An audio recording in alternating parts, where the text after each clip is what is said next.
Hey everybody, it's Bust with Expedition Trial number 485. Let's take a peek at who shows up here.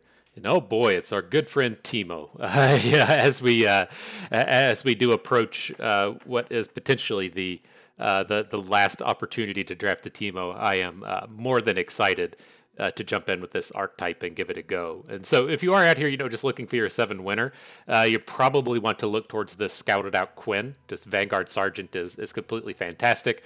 This is still a pretty strong archetype, even without being an elites. And if you can kind of merge yourself into elites, it's very strong. Quinn quite strong in Expedition. Don't recommend the Thresh. It's not a particularly strong archetype. But today, we're ready to squeeze them butt cheeks, get some runs together, get some butt cheeks, and then get some runs. We'll try to keep the trial going. We'll try to avoid the runs. We'll keep our bowel movements in check. But let's get this Teemo pulled up on the site, and we'll talk about him a little bit more. Okay, so yeah, just over at ftpbus.com. Still haven't updated this for the new cards. Have no intention to do so. just FYI, that's the way it's gonna be. When it was before, the Riot was going to do away with Expedition, you used to just had to buy into 3 trials a week, and then after the third one, everything was free. And so I just ran bots that would go through and collect all of the cards and all of the archetypes, since the devs weren't super good about updating the spreadsheet that told us what all the cards were. But now that you have to pay for every single trial, I can't run the bots through it without having to pay for every single one. And so I just haven't done that, and so just kind of is what it is. But back to the thing at hand, we got the Teemo here. We'll most definitely build around Teemo today, and there's a few things I really like to focus on when it comes to building to Teemo. The first one is I try to keep the deck very cheap. I don't really want to be playing cards that cost more than 3 mana, unless it is Chump Wump, right? If we have a Chump Wump, we'll play 3 copies or so of this. If we come across a really powerful epic like Progress Day, then sure, we'll play it. But we are going to go out of our way to keep our curve extremely low. The reason for that is that kind of ties into the second piece as to where we want to pick up some of this card draw, where we force our opponent to draw cards. And so the main card drawer of choice here is going to be, where you at, my dude? The Veteran Investigator. There we go. Just a great all-around unit. He's good early, and then he can force our opponent to draw cards late. We're also pretty okay with the likes of Hexcore Foundry. And the kind of the idea between these two things is if we spend all of our mana every turn, then we do potentially run out of cards. And so if we keep all of our curve really low, we can continue just churning through the cards and pumping through Puffcaps into our opponent. And then on the flip side, if we imagine that, say, our opponent's playing dragons, then they might have 6 or 7 cards in their hand. Whenever we make them draw the card, it shouldn't be super relevant, right? If they already have, a Cadrigen and a Screeching Dragon and a Shyvana in their hand, it shouldn't matter if they draw another Screeching Dragon. The game's just going to be over before it's relevant. And so we look for again, the really cheap cards. We look for lots of card draw, and the way that we try to generally game plan these games are we try to be as ultra aggressive as we can in the early game. We're trying to come out here and boom in attacks with things like Stinky Wump and Teemo, Clump of Wumps, not Veteran Investigator. He works, but not. I'm trying to think of the 3/1 Quick Attacker for 2 mana. All of these units are completely fantastic. We're going to try and chunk our opponent down to about 10. And then we're just going to accept that we're not going to win another combat for the rest of the game. And the way that we'll finish off the game is with the Puffcap Peddler, and then with just turning off a bunch of Puffcaps. And so you can usually realistically burn your opponent out from 10. You'll do 5 or 6 damage from Puffcaps. You'll deal 2 with a Mystic Shot. You'll deal 3 with an Aftershock, and it should be enough to close out the game. And so while we do concede that our opponent's board is going to be better than ours, we have all this card draw, and we should be keeping the board full with all of these turdy little units, so we can just come out and chump block. And then as the Puffcaps build up, we should be able to end our opponents with those. And so that is the general game plan. We'll jump in with this Teemo, see what shows up to bring the assist. And not particularly awesome options here. I do like this Kennen though. The thing with this is like we're going to heavily build towards Teemo. The Xerath just isn't going to find any landmarks to really activate. He's just going to be an overcosted 3/3. Kind of same with the Desert Naturalist. It's not going to have any landmarks to target. It's going to be an overcosted 2/4. Bomber Twins would be okay, but that's not enough to want to draft around. There's not enough going on in landmark destruction.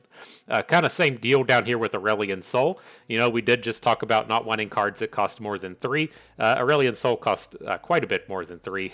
If we get to games to where we have 10 mana, something has gone exceptionally wrong. And so no desires to play Aurelion Soul. And so that brings us back here to this Kennen, which is okay. This does push us into Bandle City, which I'm not entirely sure how it works with Teemo. If they have added in things like Puffcap Pup, that's a card that we would see added to the Caitlyn deck whenever she picks up Bandle City. I just haven't actually seen if the Bandle City editions made their way into the Shroom and Boom, but we may be able to pick up something like Puffcap Pup by picking up Bandle City. But this is still a pretty good set. We get an ultra aggressive unit early in Kennen. Conchologist is just an absolute monster of a card. Everyone that's watched our constructed videos knows how much I've just sat around and bitched about Conchologist, and having this cheap aggressive play that can generate a spell is exactly what we're looking for.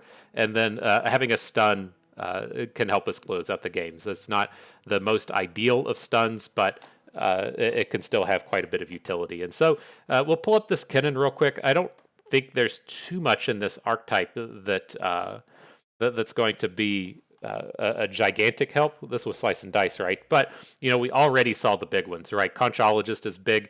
I'm okay with both Yordle Squire and Otterpuss. Just, again, these really cheap early game aggressive plays that can then convert into spell fodder for our Puffcat Peddlers. So those kind of cards should be completely fine. Wizened Wizard could be okay. Lets us cheat on mana a little bit, but mainly looking for the Conchologists out of this archetype. And so I think it should be decent. We'll be heavily focusing on P and Z, but there should be some reasonable Bandle City additions for us to add in. And okay, and so at this point, I think we should be okay in terms of the cohesiveness bonus. If you're not familiar with the cohesiveness bonus, Riot has said, you know, hey, what do we do with cards like Mushroom Cloud, right? This is an exceptionally good card. Well, it's not exceptionally good, but it's a card that only plays well with Teemo. And so do we really want people going through the draft phase, getting to like pick 13, being nowhere near a Teemo build, and then being shown Mushroom Cloud? It just makes it extremely challenging to draft when you just have a pack that has a completely dead card in it. And so they've added in this bonus to where once your deck resembles the Shroom and Boom archetype, then you'll be more likely to see that archetype. And then the further your deck looks from the Shroom and Boom archetype, the less likely you will be to see it. And so it can often be extremely important to come out here early and pick up these Shroom and Boom packs just to ensure that they show up later throughout the draft. But I'm kind of hoping that since we already have Mushroom Cloud in our deck, it won't read into it too much, because I really want to come over here and pick up this other Conchologist. I'm not amped about having 2 Event Horizons. Hopefully we can trade one away, but the Conchologist is just such a superstar. I'm going to take the risk here and hope our draft doesn't get messed up from this point forward.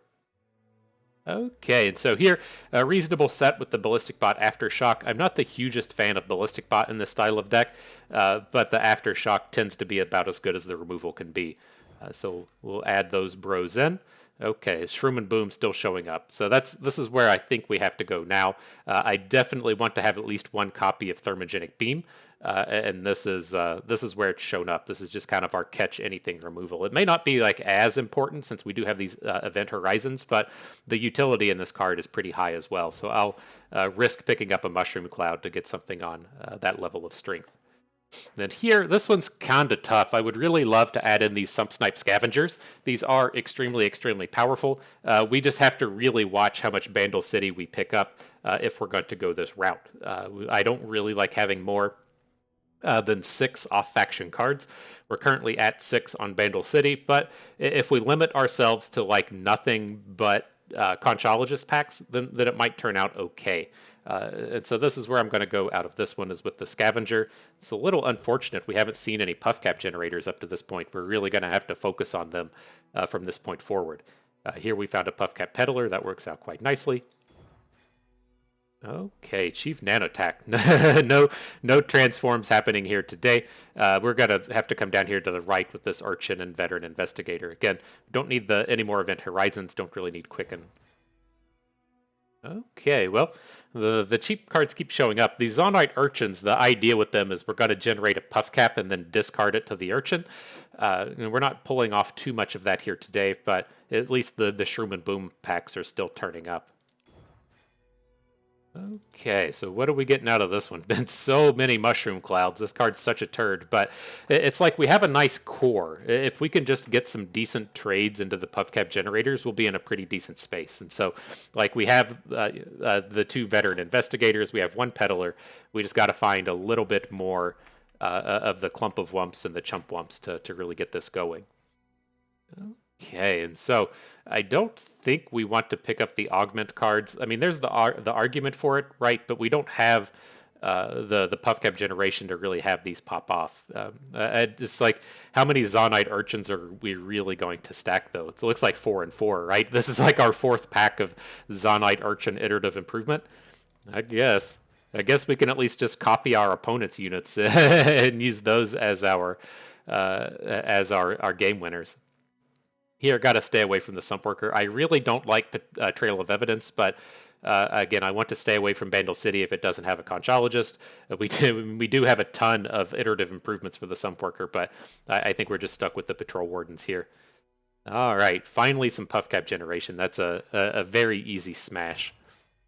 And our last one, what do we got here? The Kyrian Sump Worker. It's a little unfortunate. I'm not really looking to pick that up. We can't look towards the Bandle City pack here. We only have the 1 Sumpsnipe Scavenger, and so it's not like we have to worry about the Allegiance too hard. But then if we pick up a second one, I'm going to feel pretty bad about it. And we do have all of these iterative improvements, and so I could definitely see us winning a bunch of games by playing the improvement onto the Scavenger and just having a big elusive presence. And so with that in mind, I'm just going to pick the Plaza Guardian pack. I really hate Plaza Guardians, but hopefully we can come out here and trade it away.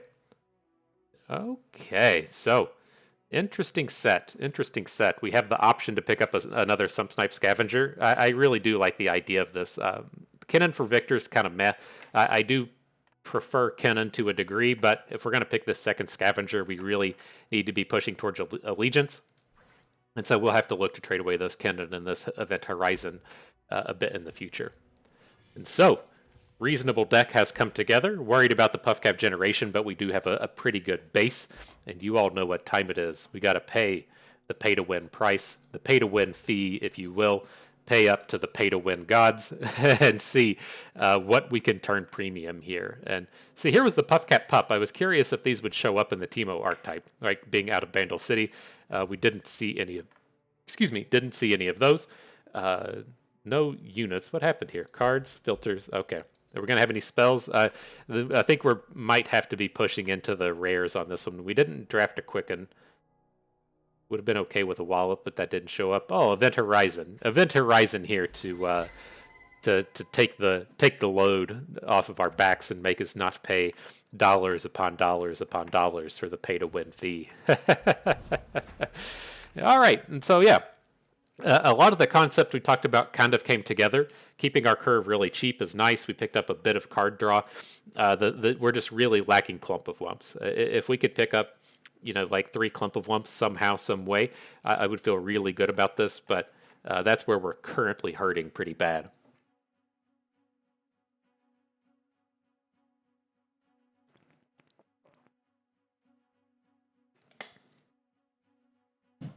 Ooh, all right, hydrated, game starting, ready to go. So yeah, man, what could be our last Teemo draft? We got 16 left, 15 after this one, and then Expedition is going to be gone for us. And so hopefully we find a good and a meaningful replacement. But here, I do kind of like this really huge value package of just playing iterative improvements on Conchologist over and over again. I think we can kind of hang on to something like this. It's a little sketchy, but feels a lot better now that we just picked up the Zonite Urchin. Cycle away the Mushroom Cloud, get our bro going, get our gal going. I guess this isn't a bro, our lady friend here. All right, nice little aggressive start. So many iterative improvements. This is tough. I don't really want to drop Conchologist until we can copy it. And so if he comes in and attacks, then we'll make the trade. If he passes, we can drop the Conchologist after the fact.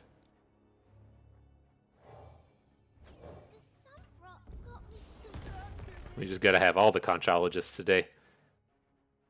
And if he plays a 3-3, I feel like we just have to attack into it. There's not a lot we can do about it with a hand like this. I mean, we'll eventually grow with some big boys, but it's going to take a bit of time to get going. What do we think about Called Shot?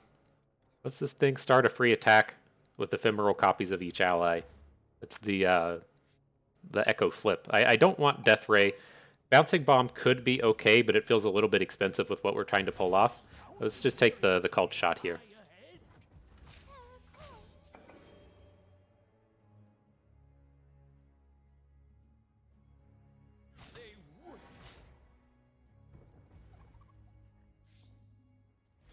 Oh, we don't need to iterative improvement, right? We already have one. I guess there's a bit of argument in that if we wanted to play the 3-3 one, then we would need to get the copy now. But I think this is okay.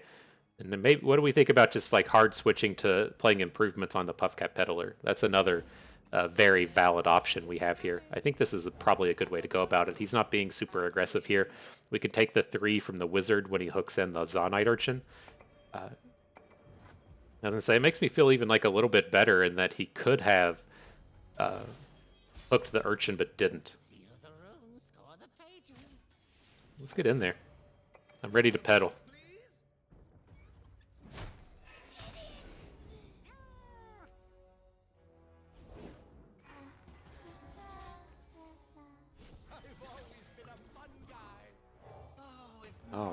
All right. We're going to have 4 peddlers on board next turn. I'm on board. Bring it. I mean, and the way his board is shaping up, I mean, we could get a pretty big event horizon, right? We can stun his big boy, stun his phantom pranksters, and so that might be a real thing. Can't double iterative improvement this turn. We don't have enough mana, but let's get him down there. Maybe his friend Conchologist will appear on the board this turn. Sure. It's a very expensive play. He does have like a couple of good attacks here. We might have to block 1, but I think this is going okay. Take the burn spell and the lightning rush. Yeah, I don't feel super comfortable just taking 10. Let's go ahead and block 1. We have another iterative improvement here.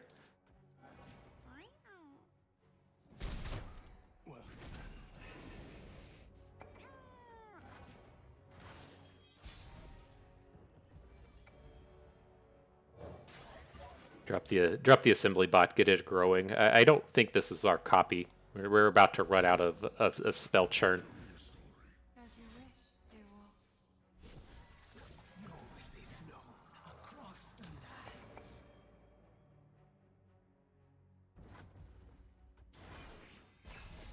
All right, and everyone's favorite friend in Kindred.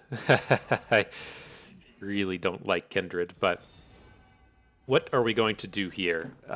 We don't have any way to like grow our units, which is a little unfortunate. We can't take all of this damage, but like,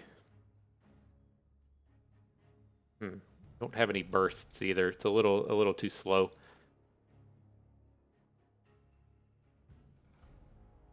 If we can like wait 1 turn, we can grow quite a bit. It's like I'm looking to make a lightning rush play here. Maybe we do this. We just block Kindred because we can. Then we just lightning rush face. Take 5. We do have to start worrying about atrocity, but This feels like a nice damage break. We've got him up to 18 Puffcaps. Need quite a few more.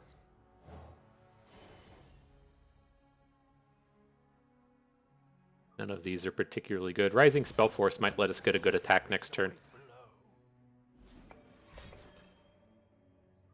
Okay, that's going to come in and hit our Conchologist. That's okay. Yeah, man, seeing all this card draw happening, but no Puffcaps are hitting.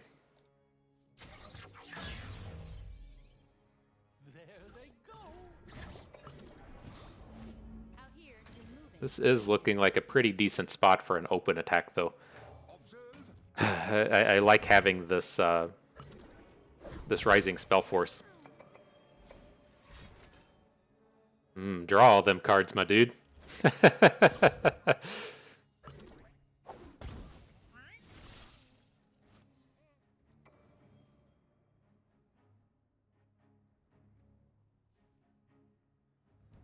Maybe we can just stall our way out of this. The Plaza Guardian can come down fairly reasonably here. It should be able to attack onto this board.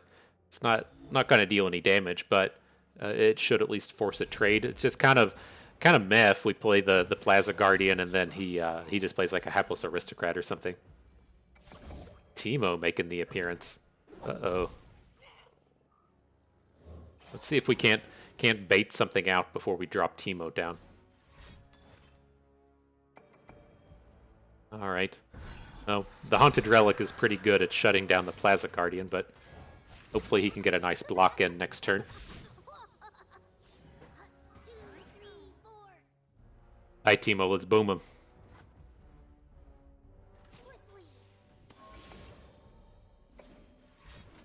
You did not boom him. That was less than a boom.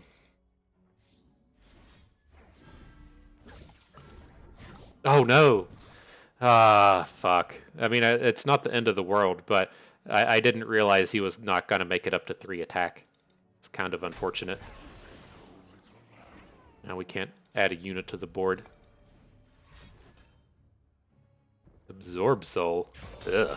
Okay. We might be okay, though. The Kindred's going to flip. It's not the end of the world. We have blockers for most of this stuff. We have a stun if we need to. It's just, it is a little unfortunate seeing them draw 2 cards off Glimpse Beyond and then play the, I don't know, Shadow Grow, whatever that thing is called, and just take a very minimal amount of damage. But we might be okay. We have a blocker for all of his units this turn. That's the big thing.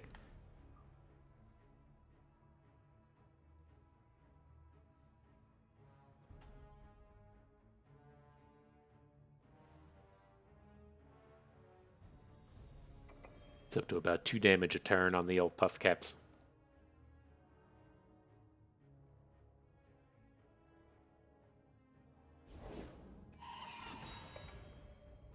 Missed. So if we play the Puffcap Peddler, could it actually block anything? I mean, it can block, but just not very good blocks. Let's save him for a bit. Another draw, another miss. Dang, deck, come on.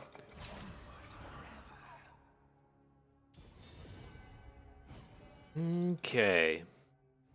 So.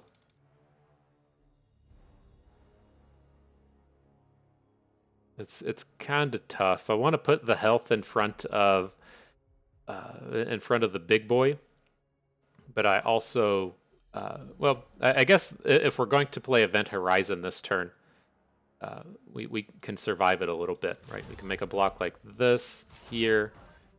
Puffcat Peddler can come in on this one, can come in here. Then we could Event Horizon the Mask Mother to get that stun. Don't have to worry about Kindred shenanigans. The Assembly Bot will grow to a 6. Then he's going to have to play another card to take the Assembly Bot down. I think this is okay. Looks like a decent enough board.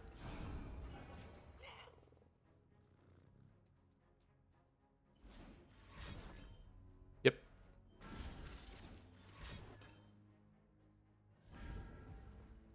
Double Absolver onto Kindred. Sure.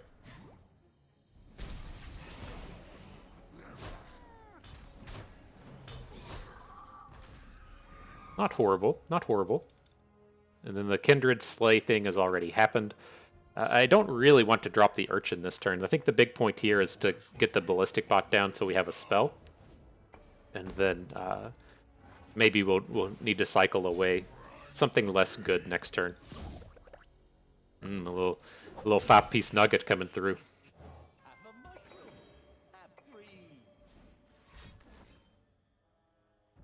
Ah, is he going to have a rally or something?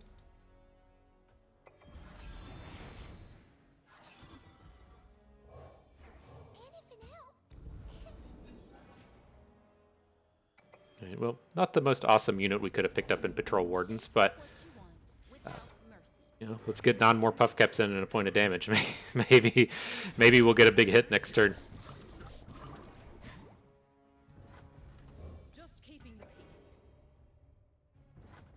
I was just doing that for blockers, I guess. That makes sense to a degree.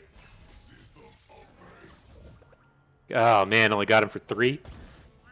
F. I mean, Event Horizon was a good pickup, but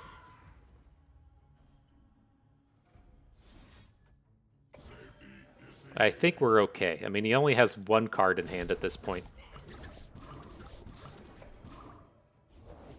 Buru Sentinel. Okay, we can beat that. We can beat that, I tell you. So, this block is fine. We need to put a bunch of health in front of the Ruin Runner. The Event Horizon will stun the Sand Soldier so we don't have to block it. You can come in here. And then let's hang on to our Ballistic Bot just to make sure we have an ignition next turn.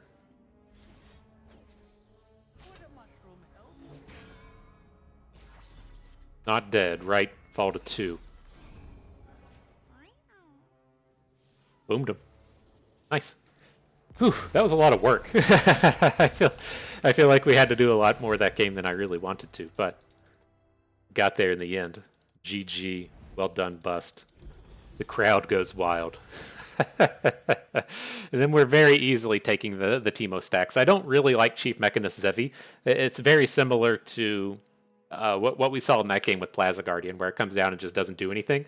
But, I mean, the card draw can be extremely relevant, and so I would rather have Zevi than Plaza Guardians, but ideally we'll trade her away for something cheaper. But, you know, we've got our 3rd Puffcap Peddler, so from this point, we're going to really just be looking for 3 things. We're going to look to get Bandle City out of our deck. Like, the only Bandle City I'd really like to have at the end of the day is Conchologist. We're going to look to pick up Clumplumps, the 2-cost Puffcap Generator. That's our big lacking unit right here, down here at the 2-drop space. We really need Clump of Wumps. And I'd like to pick up some burn spells. And so if we can get rid of the Mushroom Clouds, the Bandle City cards, Trail of Evidence, these rando kind of do-nothing 3/3s, 1 Event Horizon, 1 Plaza Guardian, 1 Chief Mechanist. So it's like we have a lot of pretty good trades we can make, and we have some direction. It's just that that Puffcap generations where we're hurting.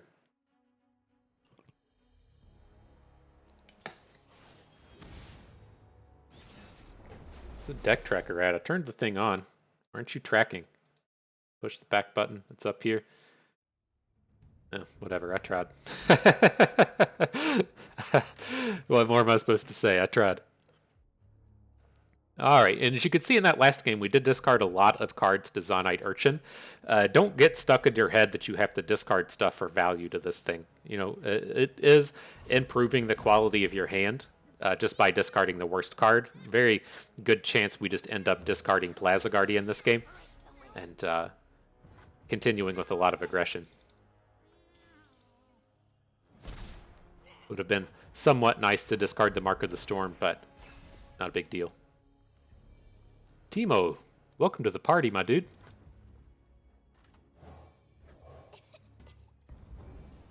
What's this guy doing? Trundle Nar, Bandle City? Incoming Pokey Stick. Ice Shard. Oh, boo. Boo. That's kind of lame. I mean, I guess we should have to try and play around that when it does appear a lot in the Nar archetypes, but that's kind of lame. I do like the idea of Scrap Heaps here. Pick us up a big Mecha Yordle. Just play all the cards I hate, why don't you? Oh my gosh, if this thing hits. Fucking hate this thing so much. I'm pretty confident I ranted about it a bit in the previous video. It's just like when there's a card like Faces of the Old Ones, it either doesn't feel good for anyone, right? Opponent had to do some kind of high roll to hit on this. They didn't actually do anything to make this work right. They just naturally drew into an expensive card, and so they either had to have a completely shitty deck building decision and coming out here and just playing too many expensive cards to hit it early, or they just had to extremely high roll and hit this, which neither of which feel particularly good for me. Or from our opponent's standpoint, if they just draw this and can't use it, that feels pretty bad as well. I think this is one of the most poorly designed cards in the game. But with what's happening to us here, I think we need to stress defense this thing. We're going to get tempoed out if he's able to do too much with it.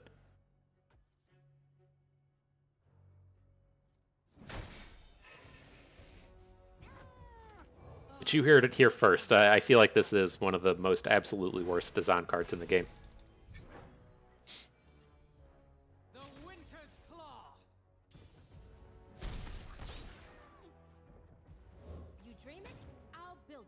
Alright, Zevi, let's do it. Oh, the Tusk Raider. Wonderful. Wonderful. So, I mean, we just have to win with Puffcat Peddlers at this point. There's no other way that we can win the game through these units. So, do we want to pick up a Mecha Yordle? I mean, maybe we can Mecha Yordle. We might find an elusive one. No elusives. I'm looking at the Professor Von Mech at this point just to generate the extra dudes. We can block forever with this. If like the Ruthless Raiders is only Overwhelm, then we might be okay.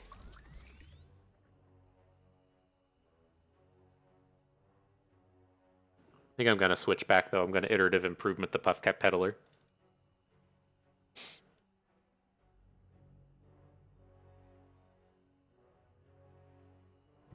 But yeah, a job for you all. You tell me one card that is designed worse than Faces of the Old Ones. I'm not talking in terms of just being overpowered, right?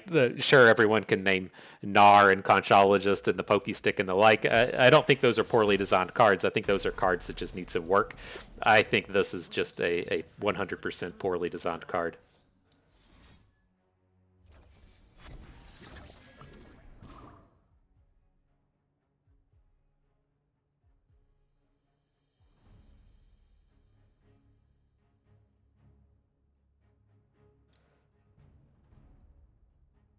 They even buffed it at some point. I'll just call him the intern. I almost called someone at Riot a dipshit. We'll hold that one back. We won't go that far. But this used to be a 0-2 at some point. Someone decided that this is a card that really needs to see play in Constructed. It needs to really amp up the high roll aspects of Constructed and get Faces of the Old Ones out there. Fucking absurd to me.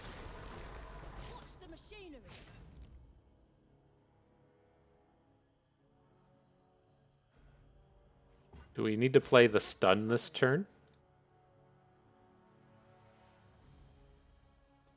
All to 5. Let's save it.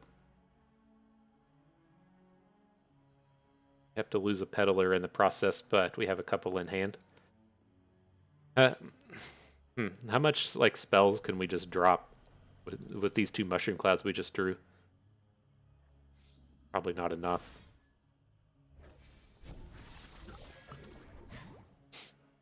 Okay.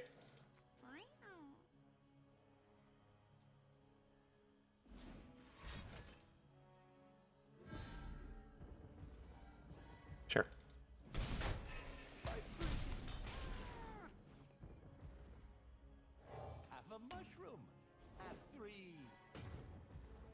I guess we can't play these 1 health units anymore.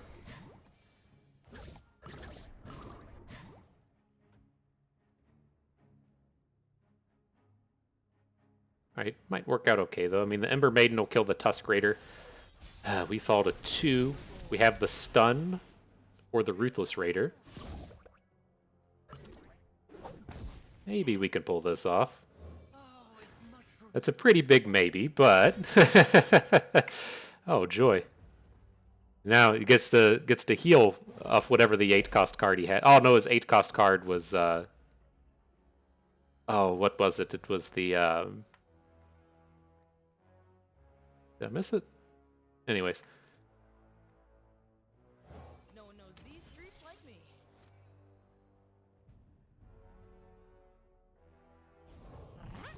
Sure, 0 mana Mega T. Why not? Why not?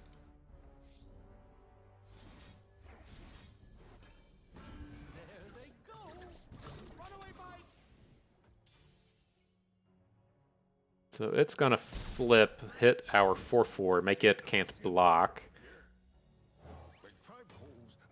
Okay.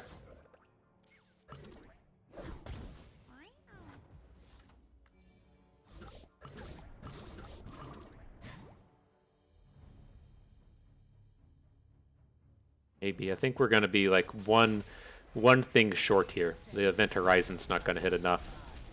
It's gonna open. Oh, he has 2 impact units as well.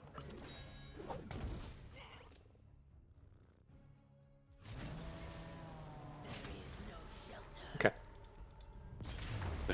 Man, that's I'm okay with like the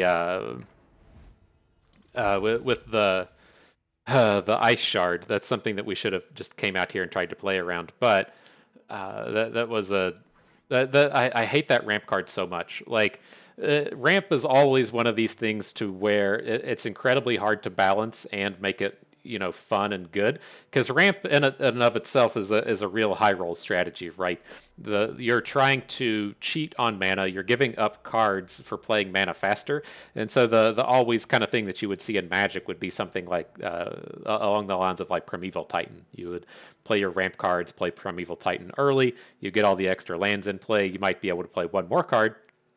And then if your opponent has like spot removal for your couple big plays, then you're just dead, right? You have so many bad draws in the late game because you're playing so much ramp in your deck. But at least in the context of playing Magic and in the context of cards like Catalyst of the Aeons and Weirding Stones, you know what you're getting yourself into in the start, right? There's no additional deck building restrictions to those cards. You know from the get go that you're playing this high roll strategy because what are you supposed to do? Like you saw the opponent in that game attack with the Faces of the Old Ones. Just because they were already up at 10 mana, it wasn't going to do anything else at that point, right? And so you can draw your deck in the wrong order to where you draw your expensive cards with no ramp, or you draw your ramp cards late in the game when they don't do anything. That's kind of the risk reward factor of playing ramp. But when you take a card like Faces of the Old Ones, it has these like rampy deck building restrictions attached to it, to where you have to have 8-cost cards for it to activate. That's where things that get like really frustrating for me is you either have to make a really shitty deck to where you just have to play an abysmally bad curve to try and support the 8-cost Behold. The thing that gets me with Behold is the only card in the game that generates the 8-cost cards is Trundle. And so you can't make like deck building decisions. There's no like 2-cost 1/1 that draws an 8-cost card from your deck, right? You just have to either play a shitload of 8-cost cards, or you have to accept that you just have a completely dead card the majority of the time. And it's just like ultra frustrating. To me, it's the exact same thing we see with Troop of Eldex, as to where what situations does this generate where both players are having fun, right? That's what we're here for, is to have fun. And it's either you play Troop of Elnix, it completely whiffs, and then you feel bad, right? You just played a 3/3 for 5 mana that didn't do anything. Or you play Troop of Elnix, it hits like 30 power worth of shit, and your opponent's not having fun. They just immediately concede the game. And so, like, what situation has to happen for Troop of Elnix to present a situation where both players have fun? And that's like what, hitting one unit. You play it and hit a bull Elnick, and then that, your opponent's like, I guess you didn't at least hit for 30, and then the player playing it's like, I guess I at least hit a bull Elnick, and it's just like, is that even really players having fun? I don't know. Maybe it is, maybe it isn't, but. That is the exact same sentiment I get out of Faces of the Old Ones. Is like, what situation does this present where both players are having fun? And I don't think that is common ever. I don't think it ever happens with that card. And so there you have it. Game design from Bust. Everyone should be having fun. Those cards are fun for no one. Whew. Take notes, intern. Pass it up the chain.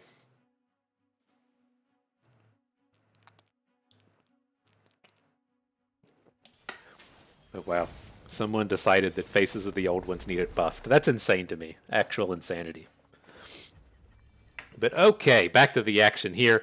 One of these classic draws, as we're seeing with this deck. All of the iterative improvements coming on. Loads of early game plays. Let's see what we can pull off. We'll discard the Event Horizon. It's a little bit too expensive.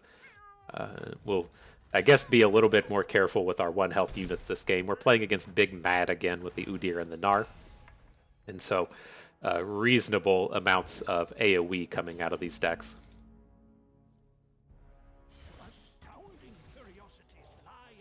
I got one of those too, my dude. Not a particularly good set from us. Prowling Projectile might get some usage in here just for the ping. I don't think we want Scrap Scuttlers, and just like, we don't need Cycle at this point. We have enough stuff to do with our mana.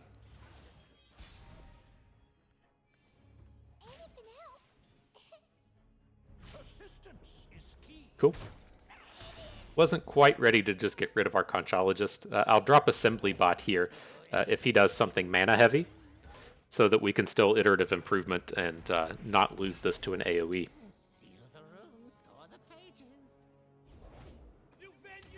Arena Kingpin. Don't have great answers to him. We can take a 4-hit and not feel terrible about it, but we're going to have to worry about him eventually.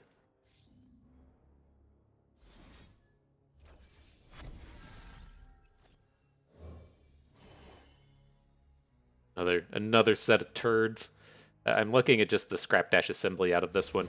I guess if he's going to be dropping Arena Kingpins, we might want to block those one day.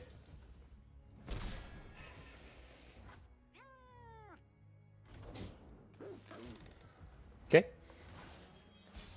All right. Let's see if this Sumpsnipe Scavenger hits. We did just pick up the Patrol Wardens, but I don't think it's a particularly essential play. I'm looking to do the Sumpworks map onto the Assembly Bot and start chunking in elusive damage.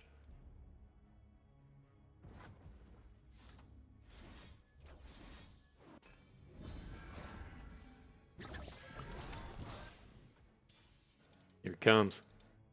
Big Scary right at you. Sure. Wasn't too big of an investment from us. We spent 3 mana, card and a half. I guess 4 mana and a card and a half, 2.5 cards for his 9 mana. We can still iterative improvement the Scavenger. Udyr. Don't really worry about Udyr. I think we can drop the Scrap Dash Assembly. And our opponent won't play Ram Stance. Ram Stance doesn't seem particularly good here. That's the one where you play it on something and AoE everything else for 1. Okay.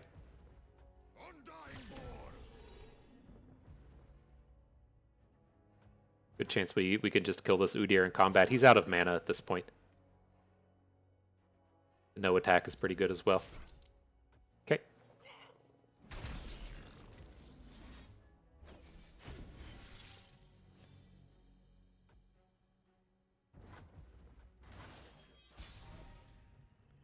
All right, let's see if we can't get some more of these elusives everybody loves.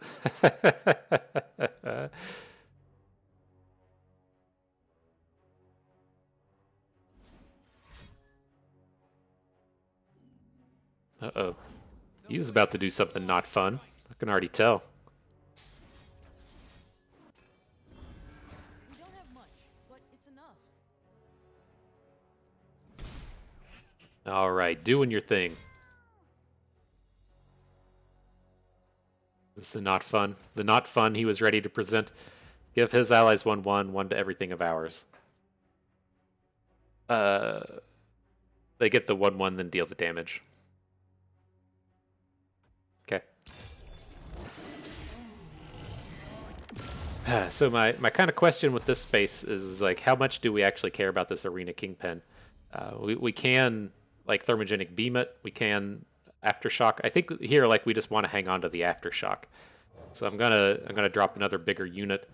I'm gonna beam here.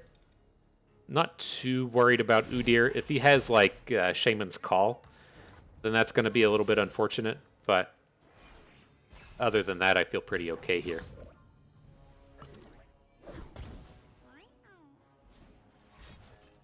Mm-hmm. 2-0 overwhelm, okay.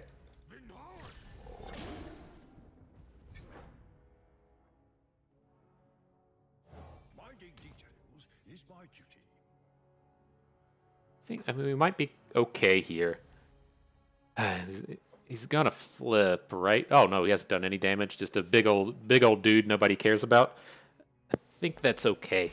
We should definitely be able to be wider than him next turn. +2/+2 onto that dum-dum. Okay. I'm on board. This is only 13 from his overwhelm crew. Can we safely fall to 2? If he follows up with, well,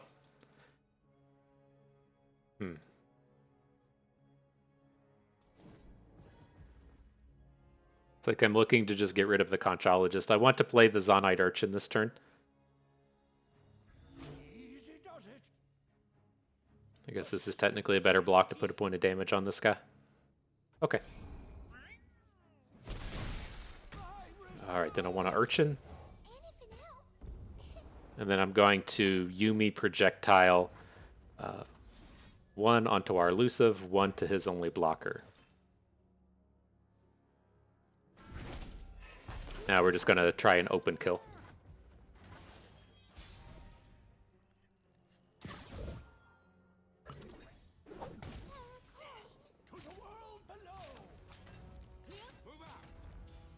So, as long as we aren't getting hit with like harsh winds, Mini Morph is okay-ish. We're hitting for 11 after he blocks our 4s. Neg 1, then we still have Aftershock in hand if he has like a Troll Chant. Mm-hmm.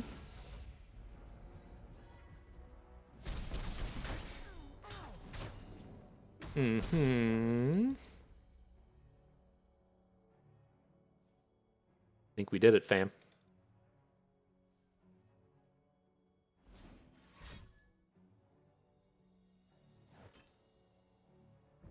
Okay. Rip Udyr. I like your style. That's the way to go out. Okay. So let's take a peek here. What can we do? Like, I'm okay to get rid of the Kennen, but I don't want Jinx. I mean, he's not that exciting. Trading out the Event Horizon's probably where we have to be. I like the idea of having the stun in our deck, but I really was like clenching my butt cheeks as we were trying to trying to hit these allegiances. It was so important to do. And then the Hexcore Foundry is pretty nice in these strategies, so looks pretty good there. Okay, and I reset the old deck tracker. Hopefully it'll turn up here. Well, I reset the game. That usually gets the deck tracker fixed. Whew, all right. That's tough. It's scary playing all of these 1 health units into the big mad archetype.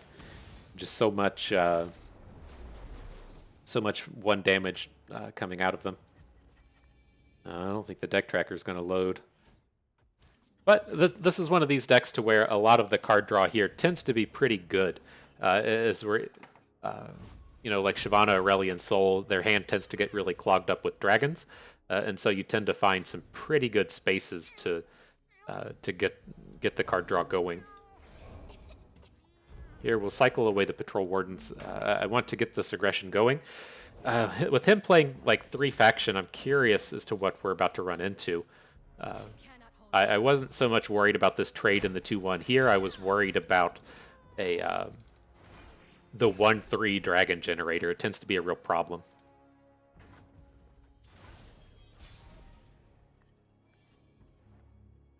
Have a mushroom. Have 3. Okay. No confronts, please. I asked nicely, so you should comply. Oh, if mushrooms could talk. A quest? Leave it to me. All right, gonna start booming.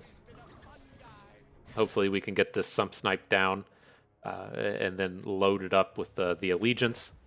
Maybe we'll get a target for the Thermogenic Beam. I'm ready to start popping off. You won't believe what abilities throw away.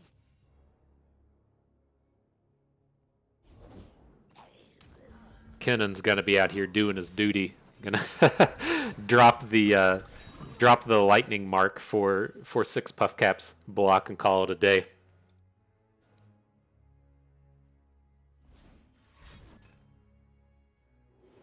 All right. Weird collection of cards. Like, I'm not sure why the Dragons deck ever wants to pick up Bandle City. Like, you see a card like Yordle Captain, and she's like, what's it supposed to actually be boosting? It's not... I mean, I guess it technically boosts to Shyvana once, but not a lot of targets for it to hit. I have mastered the rain, lightning, and cloud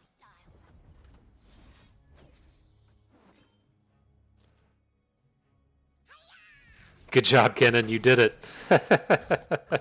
You delivered those Puffcaps.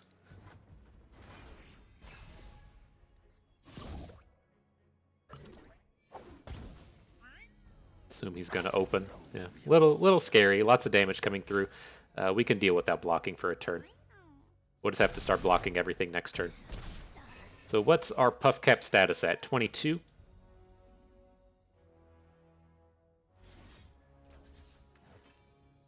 All right.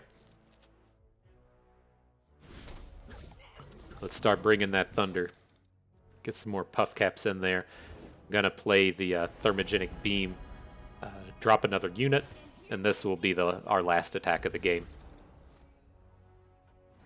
I want to wait and see if he picked up the elusive. If he picked up the elusive, we can hit it with the beam.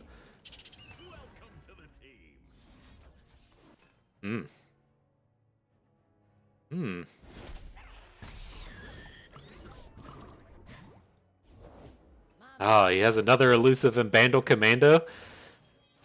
Okay, guy. Okay. So can we afford to play the iterative improvement into the Sumpsnipe Scavenger, right? It's going to say basically we can only get 1 unit on the board this turn, and I don't really like that concept. I want to just get a full board now. Missed.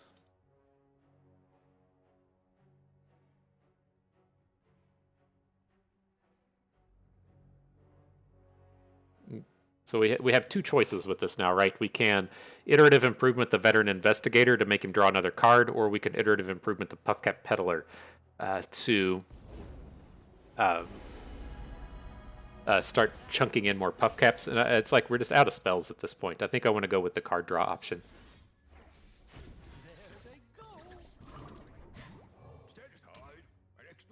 Ooh, big draw on the Urchin. Just give us that full board. I don't really want to have to drop it. He's not lethal with his open at this point. So let's just pass. All right, if we can spew off some more Veteran Investigators, it might be enough to end the game. This is my home. I'll recite your rights. I'm a peddler, not a meddler.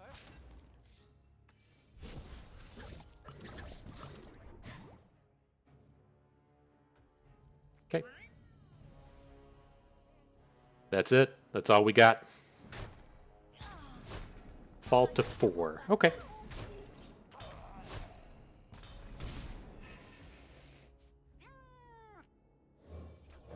We still got old Sumpsnipe Scavenger on the board, being surprisingly relevant.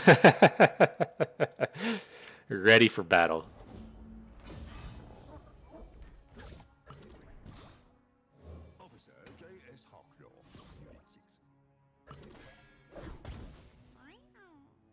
think we should be safe from rallies as well. If he wants to play like a Golden Aegis, might have enough blockers. Okay. Golden Sister shuts down our scavenger attack. Just one? That's booty.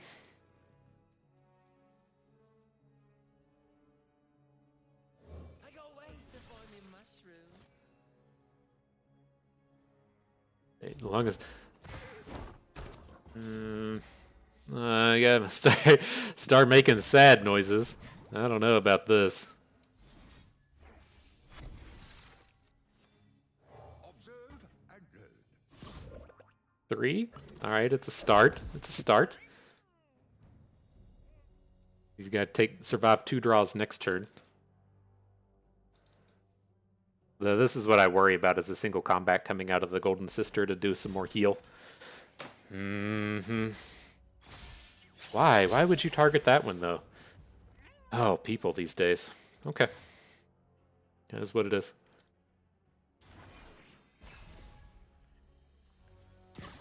I mean, we got 7. LOL. That's what you get for emoting too early, my dude. Just boom him for 7. He didn't squeeze his butt cheeks hard enough.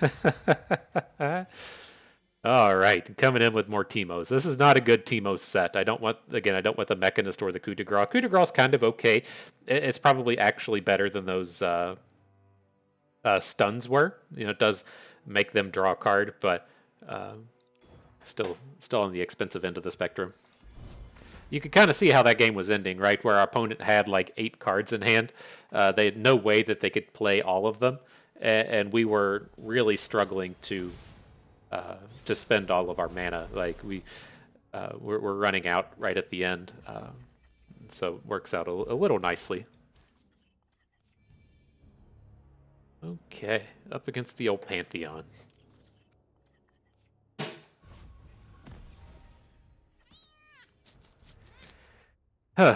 This is tough. I think we're safe to just cycle out an Urchin. Again, I'd like to keep our aggression going. He's going to play like a faded unit and not block. Okay, well, that works.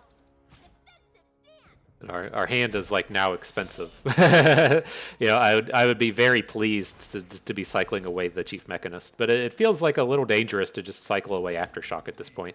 Is a trail painted with blood. Sure. To death,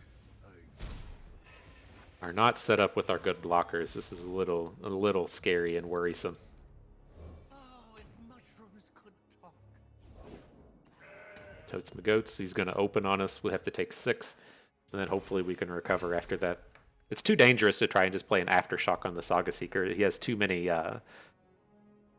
combat tricks to just ace it, and if we spend a full 4 mana on a card and don't kill it, then we're just going to fall way too far behind. Got the book. Let's start our search. See mom stood out the yodel in uniform.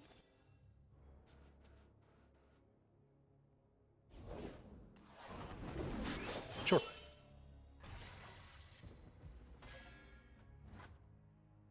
I am ready. Not that bad. Not that bad.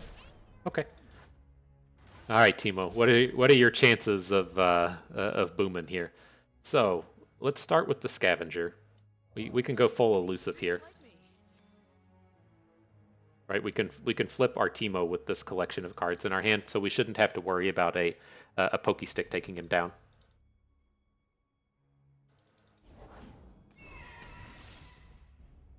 Okay.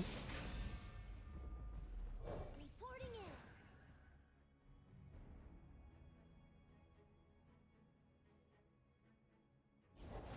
Got this from a side quest.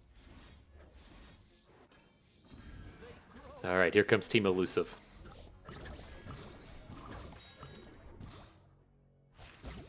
All the flips, get them animations and stuff. And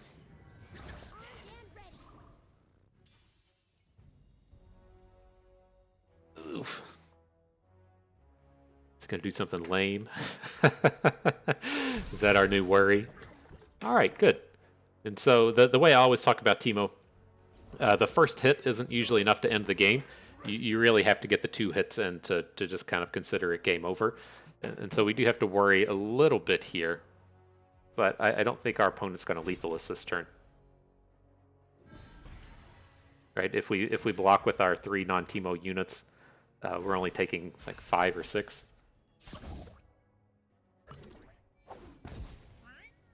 To death I go. Onwards!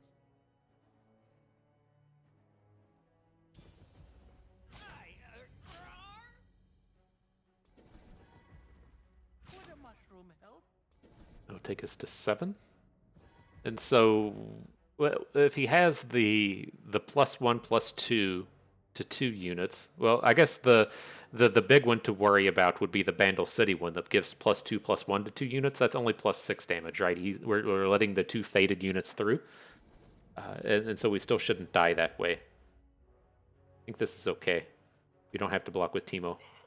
And then if he has like the double tricks plus a third, like an additional trick, then I think that's, just kind of is what it is. Okay, so we lose our scavenger.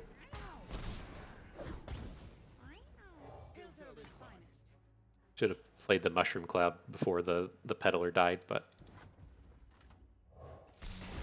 hopefully that won't be the end of us.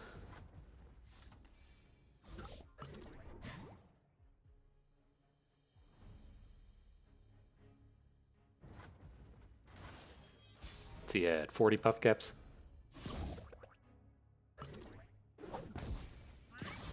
Three and 2.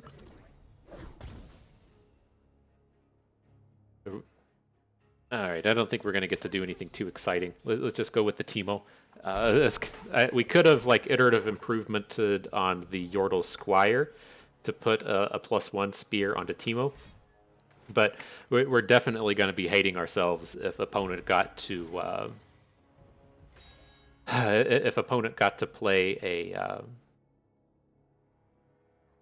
stun, like a shield vault.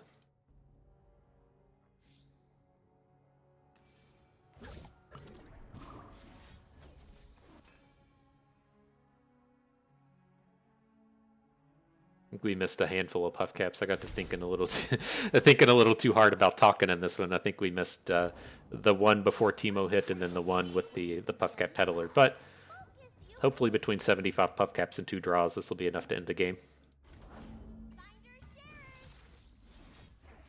Sure. I will copy your stun bird. You are 100% open attacking.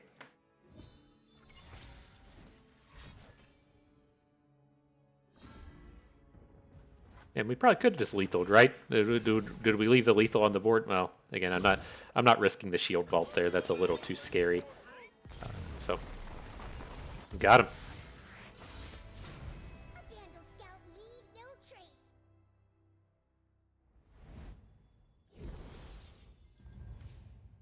Okay. So what do we got here? We can't pick up a chump one, but we got to get the unplayables out of our deck in this Mushroom Cloud. Picking up the 3rd Sumpsnipe Scavenger is pretty good as well. So, pretty happy with that one. Right, on to the next one. Man, I made a whole bunch of tuna salad yesterday. It always reminds me of that that bit from the 40-Year-Old Virgin. They ask Andy what he did this weekend, and he just goes on and on about making the egg salad and getting the accoutrement and the paprika, putting it all together. And then at the end, he just wasn't even that hungry. It's how I feel every time I fix it. I can't get it out of my head that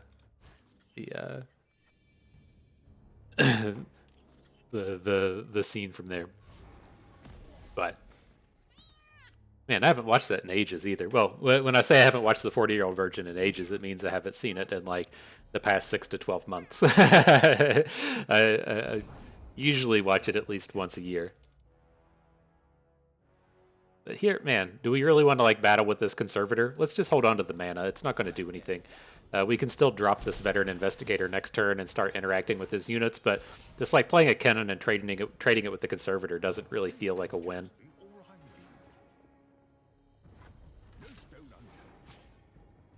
better.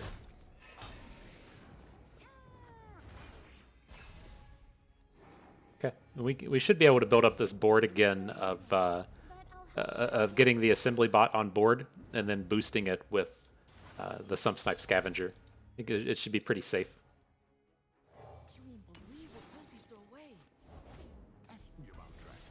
So it's like 1 damage short this turn, but then after this turn, these should all be better than getting the singular point of damage in now. We can't attack with the scavenger, though, if we want to hit it with the iterative improvement.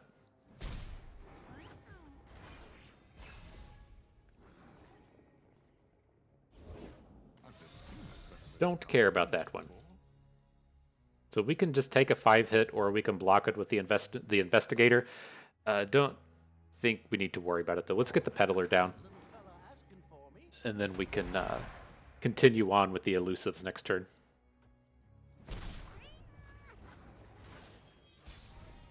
So do we have the...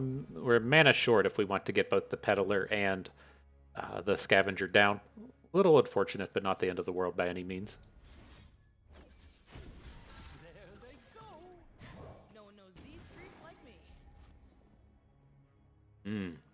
Such a juicy combination of things coming together. Very nice. Very nice.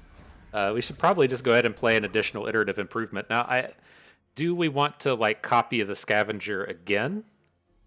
Probably. Like, we have the option to come in and copy the Puffcap Peddler, but I think we'll just go for the damage-based play here. Right, because even if he, I don't know, plays a 6-drop or a 6-cost spell and then Final Sparks off the scavenger, we should still have a big one on the board. Okay, that feels like a win.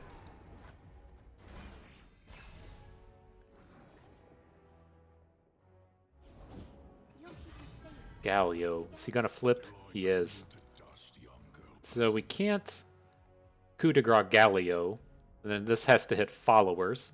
We need the Galio to drop at least 3 health, so either the protege or the egghead would be fine.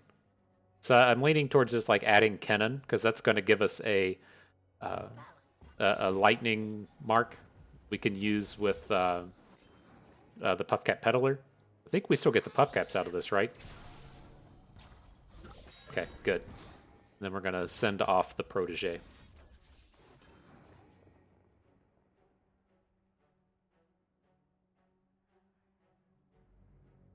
How many Puffcaps he had? Less than a damage a turn.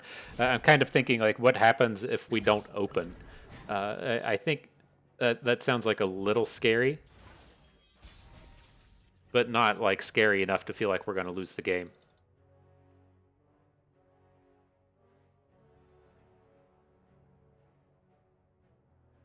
It's not broken, it just needs a little love. Okay. It's like, it does kind of suck. Like, Words of War, or whatever the thing is with Galio, the heal plus strike is slow. But I don't want to be stuck in this space to where we're counting on a lot of damage from both the assembly bot and the scavenger, and then we just get purified. I want to make sure we get in at least like some chunk of damage this turn.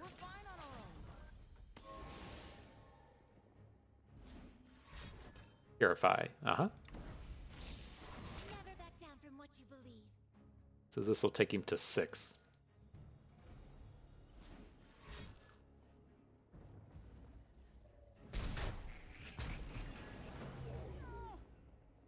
Galio's still a little bit short of flipping. I don't want to have to hit something with Aftershock. I want the Aftershock to go face.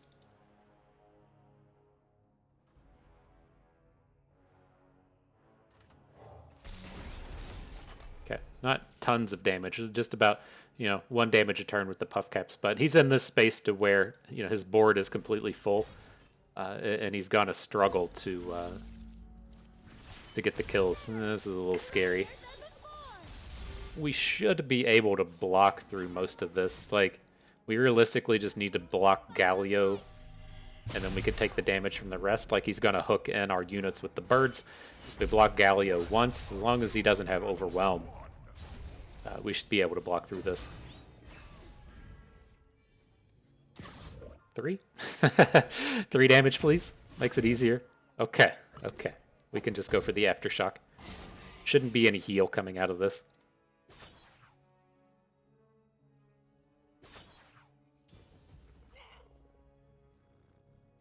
Can't get through this way.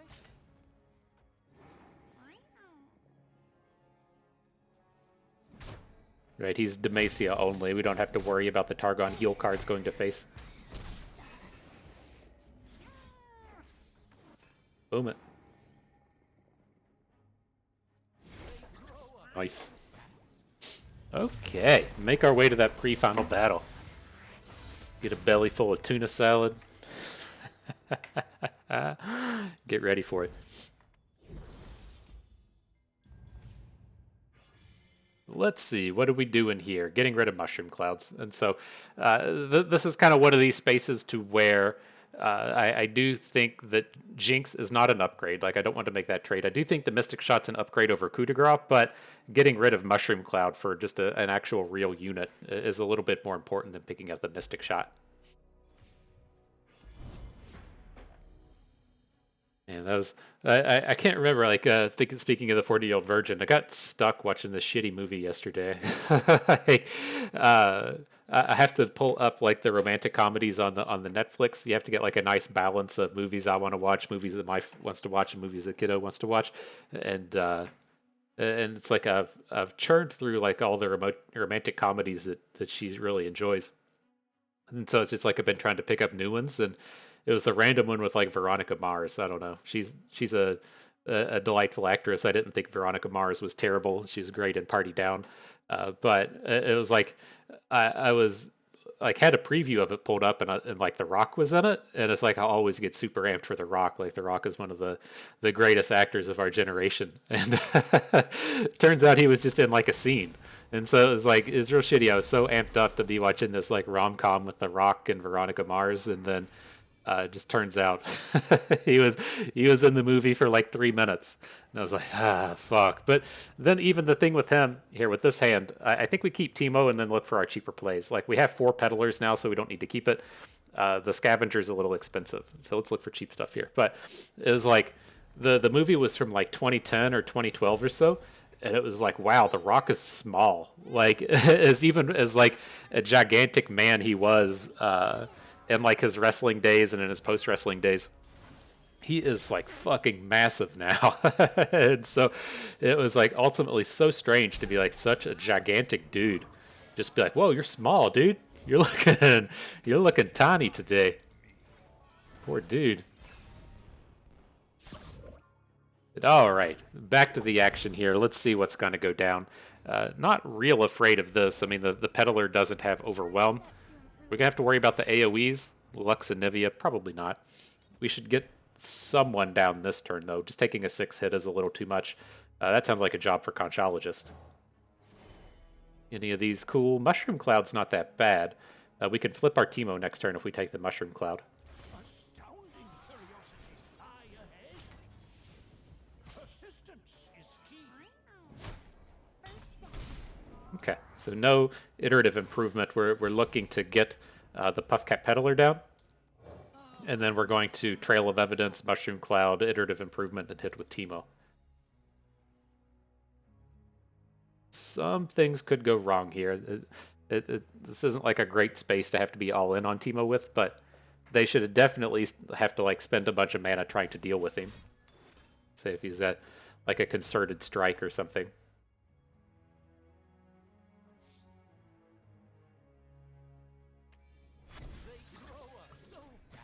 Rummage. Not quite what we were looking for. What happens if you coup de grace capture? We just get our unit back, right? It's when... Can we not highlight it? Capture. Just when the unit leaves play, right? It's silence that makes weird things happen with these.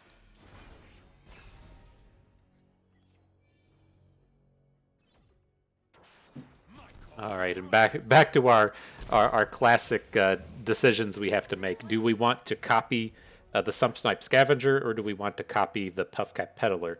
And in this space, I think we want to copy the Scavenger. Tremble before the winter's claw. We let the rummage get expensive because I didn't want to discard too much here, but I'm happy to go ahead and boost this guy.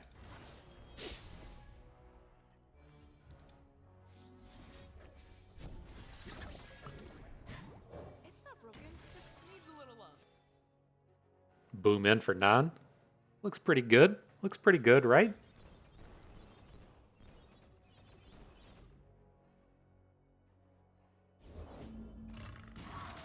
I think we've found some good coup de grace targets, and none of them are none of them are the Mage Seeker Persuader.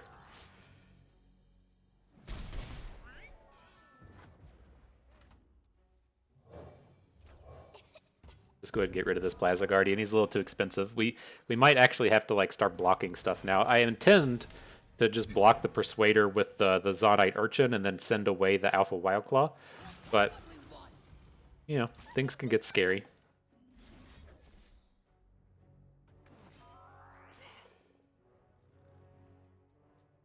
We got 16 Puffcaps. Come in for about a half a damage there.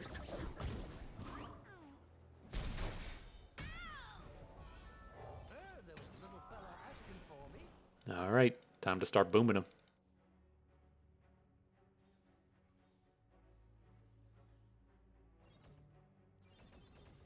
Nice. Okay. Time for that final battle. Let's see what kind of trades we get. See if it's something nice. Something good.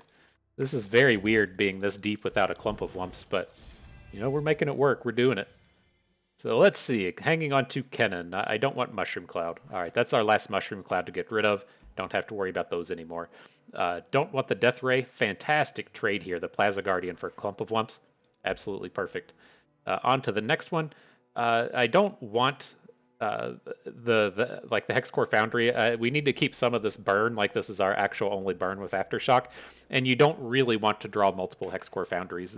You'll occasionally get like a control deck game to where 2 Foundries are relevant, but I would say it's like 5% of the game to where you ever want to draw 2 of these. And so I want to hang on to our Prodigy. This is the interesting one here. This Trail of Evidence is just an actual garbage card, whereas the Yordle Squire is pretty good.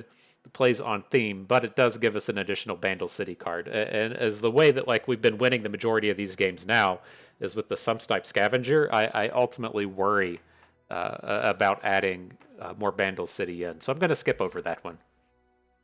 Coming in here, the assembly bot for Chump Lump is good. I don't think we have too much expensive stuff. The scavengers and the clump, that's fine. If we could trade away these chief mechanists, I'd be okay with that. Coming in here, hanging on to Kennen, keep Conchologist, don't want Plaza Guardian, very easy trade. And the last one. You could pick up an additional Sumpsnipe Scavenger. I don't think so. I think we'll skip over all of these. Don't want the Shady Character or Mushroom Cloud. Okay, making our way into that final battle. Oh man, that reminds me. I've got my my Michael Scott Rabies Fun Run T-shirt on, and it's been so brutal. I've been trying to rename everything within like Parks and Rec, and those fuckers just like they put everything on the Blu-ray out of order, and it's just like at that point, you know, they've already cracked it. You've already done the work to bypass the copy protection. Like, why go through like the extra level of dipshittery to just put all the tracks out of order? Like, it blows my mind. And so it's like I have to start an episode and then play it, and then I can easily figure out which one it was because I've watched Parks and Rec like 4 or 5 times. But then I have to go and like rename all the files, and it's just like these are the big problems in my life, you know. Things are pretty tough. I'm out here making YouTube videos of people playing children's card games and trying to rename my my DVD collection. Shit's hard, man. I think I'll get through it, but the trying times for FTP bust. But this is why people just steal shit. I at least don't go out here and steal it. I realize that stuff is free on the torrent sites. I don't do that. I just buy it on Blu-ray because I ultimately fear that things will just disappear if I'm not going to go purchase fucking Peacock subscription because they're just going to cancel it at some point, and that'll feel like I've lost it. But I have the physical Blu-rays, but I don't want to have like non-Blu-ray players in my house, so I'll load them up onto a computer. Then you have to go and rename everything. This is why people steal stuff. Rant over. We'll cancel one more and jump in, but it doesn't make me as mad as Faces of the Old Ones, but it's up there. Like it's between the level of anger Conchologist brings me and the level of anger that Faces of the Old Ones bring me. It's like right in the middle of that. That's that's how incensed I get by the DVD tracks being out of order. There we go. Opponent has been found. Excellent. What do we got? Oh, more Teemo. Okay. I wonder if this is going to be like a Fishbones flavor or how aggressive that they're going to be. I think we could get rid of the Puffcat Peddlers. These tend to be like more control decky kind of cards. And the Ballistic Bot can block 2/1s, so I think it's safe. All right. That's an aggressive draw. Do your thing, Teemo. Everybody's got a Teemo.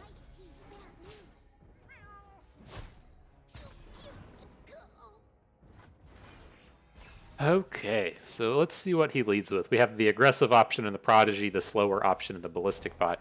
We'll drop the bot. Have to worry about them doing some amount of playing a Challenger. Ooh, you just got to re-Teemo. Sure. It's an odd way to go about it. But usually with that style of play, we're going to play our unit, and then they're going to like play a 5/1 Challenger or something. And I'd be okay if he traded his 2-mana unit for our 2-mana unit, but let's see what he adds here. We might get a very good Urchin. I want to add the Urchin and trade away the Ignition.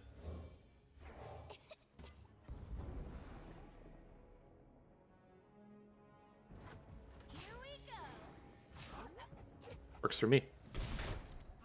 So he's going to get to flip his Teemo next turn, but he can't get a flipped hit in without more cards. And it's a little scary. We are not a very interactive deck, right? We only have the Aftershock as a unit removal spell. He's got to have another spell to flip.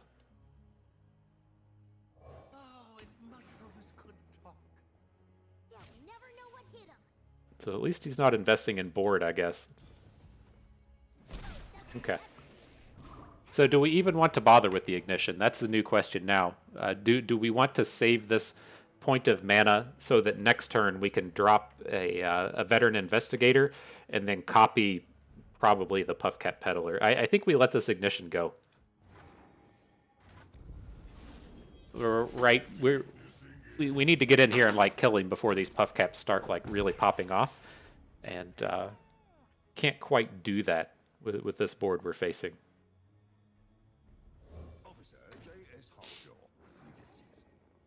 So this gives us a chance to like pivot if he plays something really awkward. Makes a 4/4. It's a non-zero amount of awkward. Okay.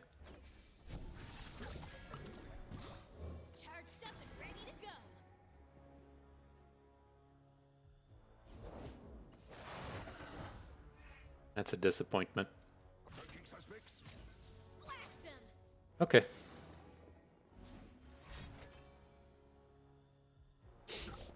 He's look like he intends to at least trade away one of his Puffcat Peddlers.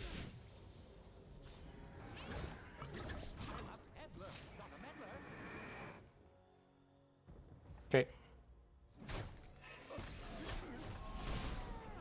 Yeah, we're too far behind. I think we're going to get boomed by Teemo in this one. It at least doesn't seem like he's doing any attacking. That might be kind of our saving grace, but I want to play this Investigator now. His Puffcap damage is going to be like way higher than ours. Oh, do we have a chance to block? No, damn.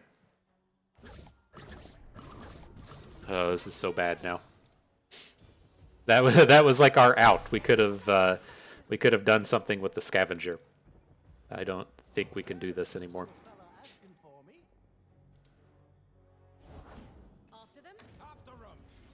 Just a little bit too slow. It's like he's already done the work, right? He doesn't have to attack for any more damage this game.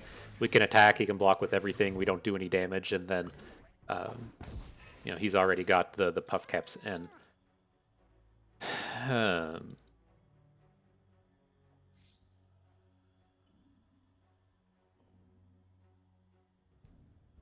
Could go for scavengers, but I think that's just too slow. Well, it might get to actually chunk in 4 damage. You won't believe what Hilties throw away.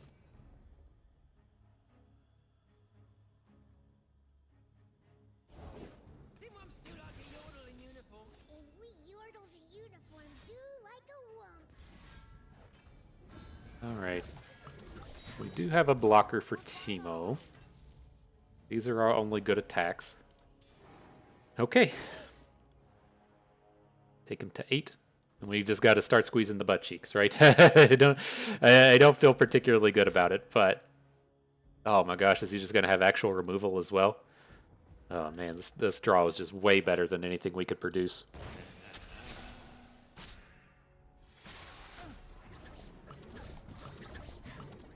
F.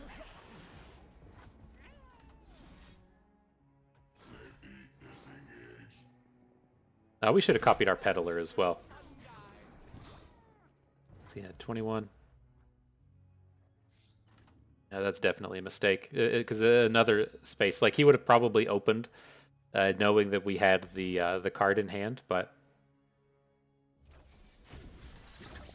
damn. Oh, we're gonna. There's no coming back from 150 Puffcaps. We could like potentially fade this. You know, we're like 3 damage a turn. We could take like 7 damage or so, but yeah, we're just fucked. All right, too bad. But good deck from opponent. They had some of the tools that we weren't able to assemble, chiefly interactivity, and so I'm not sure how that would have played out if we would have been able to play like more games than just one. In terms of that was a game to where we both had the turn 1 Teemo and they traded, and then he immediately had a second one to where we just couldn't interact with it. But I think the big thing in that one was actually opponent having a whirling death. Maybe we should have like put ourselves in the space to where that didn't matter, right? The attack with the 4/2 is rarely relevant because it's just never going to deal any damage, but it does open up our units to getting hit with whirling death, and so maybe that was a piece of the mistake as well, as to where we should have just attacked with the elusive, get to chunk in that 4 damage. Maybe we get to block Teemo, and then on the next turn we might get to attack with another peddler. And so I think that would have been a better game plan. Just assuming the ground-based game isn't doing anything. I didn't really even have in my head that he had Noxus. Like, I knew he had Noxus just from the kind of seeing the cards from the start, but after I saw the initial factions, I kind of slid that aside. But nonetheless, a pretty fun trial. I don't suspect we'll get in another Teemo trial before it's all over. Maybe we'll get one more in. But I wanted to take the opportunity while it presented itself here. And I think we hit on a lot of the key factors to the Teemo decks, in that you want to keep it really cheap. You want to pick up the card draw. We ran into like this weird version of it today, to where we were doing the stuff with the scavenger, and we had like 4 iterative improvements or 5 iterative improvements. But the same concepts still stand, right? You want your deck to be really cheap. You're going to flood the board with shitty units. You're going to attack your opponent down to like 10, and then you're going to finish the game off with Puffcaps and burn. This deck was something that you used to be able to assemble. Like, this would have been pre-iterative improvement, when you could get together like the Teemo elusives, to where you're playing this combination of Teemo, the academic, whatever, the academy prodigy, the 3/1 quick attacker, amateur aeronaut, and then Sumpsnipe scavenger, and you were ultra aggressive with those cards, and you weren't really playing the Puffcap style game. That's more towards what we were at today, is sort of this elusive combo deck, as opposed to the aggressive version I really preach. But I think the concepts were still there. Keep it cheap, find the card draw. You're going to get in the big attack, close out a bunch of damage, and then just block the rest of the game, and let the Puffcaps do the rest of the work. And so, pretty good on that point. The only places where we were lacking was our interactivity. We saw one Mystic shot in a trade, and I think that we skipped over that because it was for a mushroom, trading away a Puffcap thing. And then we didn't see any Get Exciteds. We took the only Thermogenic Beam we saw. I know we saw at least one gotcha in a trade pick, but not very many of those, and we only saw the one Aftershock. And so the interactivity portion did slip away from us. Ideally that would get course corrected a little bit in our conchologists. That was nice having a couple of conchologists to pick up the interactivity there. But that's where we were really hurting, is you can't find yourself in these spots to where you can burn your opponent out from 6 when you only have one Aftershock. And so that was the downside to this deck. But nonetheless, I had a good time. I thought that was a fun trial. A nice little 6-6 here. I think we got a 7-7 in our previous one, and so we can still pull down a win on occasion. But let's click on all these rewards. I've been saving them all up for the expeditions. We'll see what comes out here for us. And so yeah, I'm not sure what I'm going to be producing over the weekend. I'm still going to put together the daily videos. I mentioned in the previous video that I might make something with Roguebook. I might also make something with I haven't like decided if I want to do something with Hearthstone Duels. I think that's what it's called. It's the kind of like limited deck buildery kind of thing. But I in this past week in playing Constructed, I really don't feel like I can assemble 7 days of Constructed in a row. I think I can realistically stick with Runeterra and do like 3 or 4 days of Constructed a week, but I'm not going to be able to do 7. I don't have the time to sit around and grind decks to where I feel like I'm competent enough to be making videos with them. And so I gotta fill in the time with something else. I've been playing like a bit of Path of Champions, and it's not to say that it's not fun. It's just that I'm not really sure how to construct Path of Champions into cohesive video content, unless it's just me playing games. Because it's weird to get the entire trial together. It might be 3 or 4 hours long. It's weird to just put together pieces of it. It's weird that some of it is at level 6, and some of it's at level 12, and some of it's at level 18. And it was just much easier with the previous labs to be okay, well, we're playing normal lab today. Here's our trial, or we're playing hard or heroic or epic lab, whatever we're doing. And then as you get into the other games, it's easy to be oh, we're playing Slay the Spire at Ascension 14 today. That's easy to put forth, but it just feels odd trying to piece together content for the Path of Champions. I don't know if anyone else has managed to do it other than, hey, here's me playing it. But it's just odd to me, and the replayability seems kind of low because there's so many champions, right? Where if there was say 3 champions, you're kind of compelled to play the same ones over and over again and see what different decks come together. But with there being 20 or 25 champions or whatever is out there, the desire tends to be just do one. And so I'm not sure. I'm not really sure how I stand with that. We'll just take the unit. I'm kind of interested in seeing what they bring forth in Path of Champions 2.0. I'm not opposed to just jumping into Path of Champions 2.0 if it's not the same system that we see now. And so still this weekend I've kind of intended on doing some Roguebook, but it's also a little more ad hoc than I would like it to be. And so I could see myself doing between 6 and 10 Roguebook videos, but not something I do regularly. And I need to find something I want to do regularly, so I can do 3 or 4 days of Runeterra, 1 to 2 to 3 days of something else regularly, and then the kind of ad hoc stuff whenever I feel like it. It's just I again, in playing this Constructed, I can't do it for 7 days in a row. No one wants to watch me play Scouts for 7 days in a row of videos. And I can't figure out how to make Path of Champions content, and so it does unfortunately push me out into other games and into other things. Not, I don't think unfortunately is the right word, but I really love Runeterra, and it kind of makes me a little sad to have to drop the content back on it, or otherwise, yeah, I'm just literally just playing scouts day after day after day, and that's something that if you're on Twitch, that's kind of fine. If you want to, you have to fill 4 hours of content in the day. Here's me just playing scouts over and over again. But if I'm going to curate like 3 or 4 hours of stuff down into an hour, that gets kind of tough to do with the different decks. So it's tough. I don't know. We'll figure something out. We'll see where we go. But for this one, that is going to do it for us today. And so I hope everyone enjoyed the trial, learned how to squeeze them butt cheeks a little bit better. You maybe learned a thing or two along the way and had a good time watching. This is Bust, and we thank you for being here.